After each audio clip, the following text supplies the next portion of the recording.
Everyone, योद्धा classes में आप सबका स्वागत है।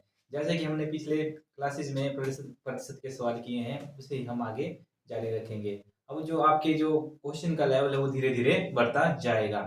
जैसे कि एक क्वेश्चन मैं आपके लिए लाया हूँ। जैसे क्वेश्चन क्या है, एक चुनाव में 3 उम्मीदवार थे। तीसरे स्थान पर रहने वाले उम्मीदवार को 10% मत प्राप्त हुए, जबकि जीतने वाले उम्मीदवार को 50% मत प्राप्त होते हैं। यदि दूसरे और तीसरे स्थान वाले उम्मीदवार का मध्य जो डिफरेंस है, यानी जो मध्य डिफरेंस है वो 18,000 मतों का अंतर है, तो कुल मत कितने थे? तो ऐसे सवाल को हम कैसे करेंगे? जैसे कि यहाँ बताया है, एक उम्मीदवार को 10% अंक प्राप्त हुए और जो जीतने वाले को तो 50% अंक प्राप्त हुए। तो जो टोटल मत होते हैं वो 100% के बराबर होते हैं। तो यानी क्या, यानी हम इसे जमा करेंगे और इसे माइनस कर देंगे, तो जो दूसरा था तीसरा था उसको 40% अंक प्राप्त हुए।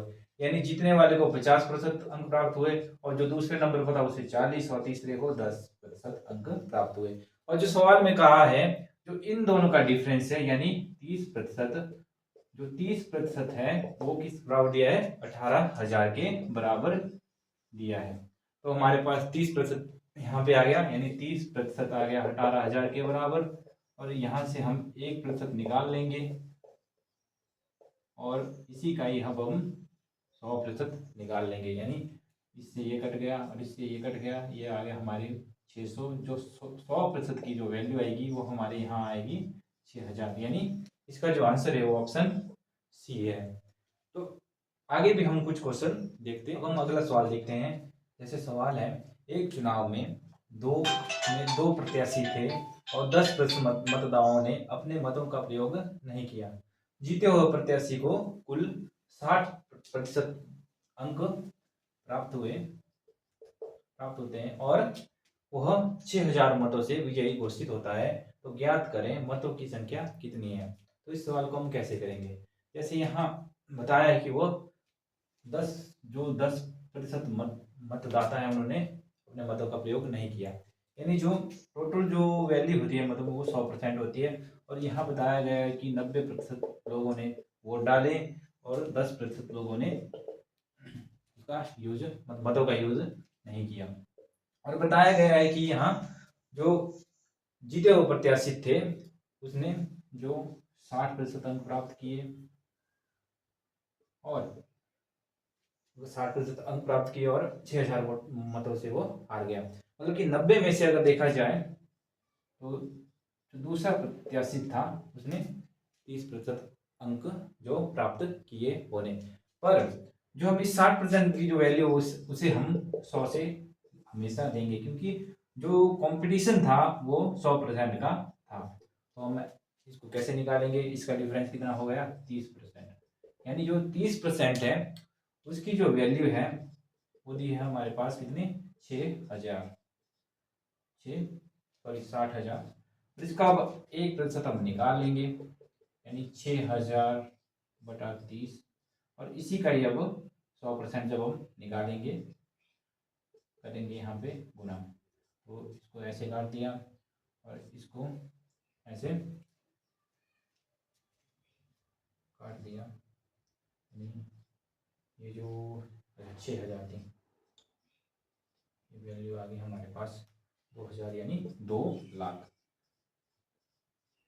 2,00,000 यानी कि जो कंपटीशन था वो 2,00,000 लोगों में था। यानी कि जो चुनाव में भाग लिए थे वो 2,00,000 लोगों ने भाग लिया था। तो हम अगला सवाल देखते हैं। जैसे सवाल है, किसी परीक्षा में 40% छात्र गणित में असफल रहे और 30% अंग्रेजी में असफल हो रहे और 10% दोनों विषय में असफल हो जाते हैं। तो दोनों विषयों में उत्तीर्ण होने वाले छात्रों का प्रतिशत बताओ। तो इस सवाल को हम कैसे करेंगे? जैसे कि यहाँ दिया है 40% जो है गणित में असफल रहे और इंग्लिश में 30% रहे और जो दोनों में रहे वो 10% रहे।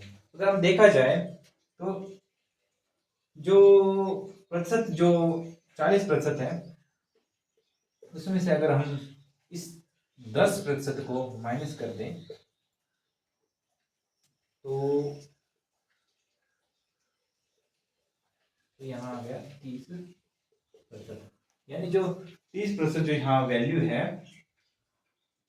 वो जो केवल गणित में जो यहाँ पे वो फेल हुए। अगर इसी में से 30% में से हम इस 10% को निकाल दें तो 20% जो है वो इंग्लिश में फेल हुए।